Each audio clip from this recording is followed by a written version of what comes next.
I like cool vans, whether it's the Turtle van, the A-Team van, that crazy transforming van from Inspector Gadget, or even just the regular old van from Rocket League. I enjoy seeing a four-wheeled rectangular prism in action, especially when it's using that boxy frame to unleash something cool that just wouldn't work in any boring old aerodynamically inclined vehicle.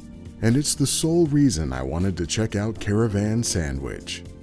Dive into the role of Soj on her journey to rediscover her mostly abandoned home planet and search for a missing sister whose distress signal just started transmitting after a 6-year silence.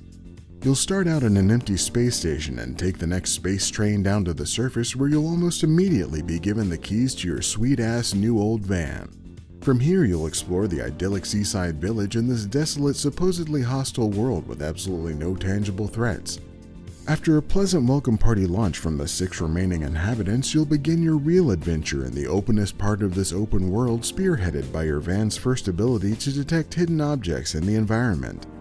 Now you'll be able to venture out into this deserted world and navigate the twisting roads between derelict industrial buildings, megalithic abandoned structures, and crusty bits of heavy machinery left to rot after this gigantic perpetual hurricane came to town.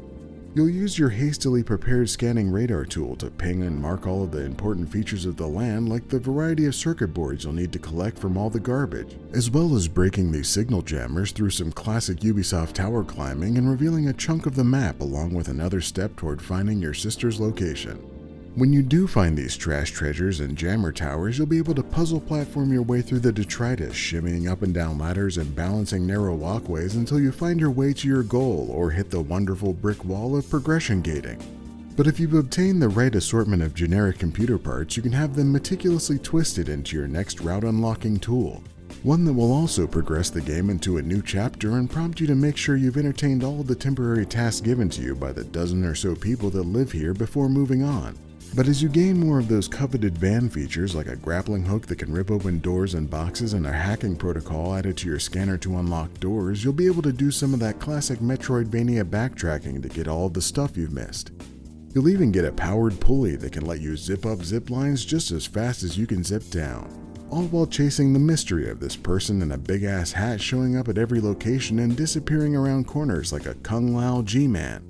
With all these gadgets and your ability to survive falls from even the highest points without a scratch, you can venture to the farthest reaches of this planet, resolving problems ranging from finding escaped tadpoles to existential crises through the raw power of van technology and friendship. Caravan SandWitch, finally showing you the fun of getting in a stranger's van.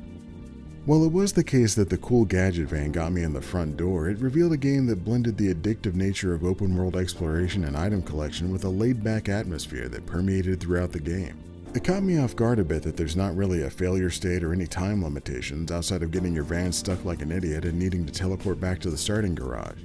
There are no enemies and nothing will harm you, even leaping from the great heights that you can climb, which was usually the fastest way down. However, with the lovely environments, warm, mellow, and thoroughly French soundtrack, and collection of friendly NPCs to interact with, it was pleasant to play all the way through. It even features numerous areas where you can climb up and sit on a comfy-looking pillow that peacefully overlooks every corner of the map. The only real challenges of Caravan SandWitch are the platforming and puzzle elements, which aren't particularly difficult but still offer enough to be compelling for the 9 or 10 hours that it lasts. Though these do lead to one aspect that I found kind of annoying, which was the backtracking. There were some regions and structures that I went back to at least 5 times. Sometimes because I got a tool I needed to get further into it, but occasionally because I just thought that I got a tool I needed to get further into it only to hit the same wall. However, by the time that really became a noticeable issue, I was already well on my way to the end of the game. What also made that easier to ignore was a compelling story that spent plenty of time exploring the nature of the people on the planet, the corporation that ravaged it, and the natural state and what remains of the environment. It was a great exploration of world building to discover the lives of indigenous species, nomads, and the history and purpose of the powerful consortium that created all of this abandoned technology on the planet.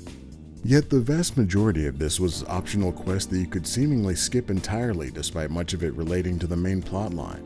This, along with the fact that an open world game is already a little disjointed, made the run-up to the final hours of my playthrough feel like a bit of a narrative dump.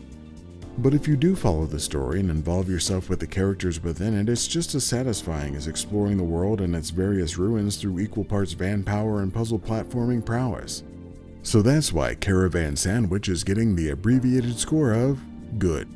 And if you'd like to explore more hot takes, warm satire, and tepid commentary about video games, like this video and check out these other abbreviated reviews.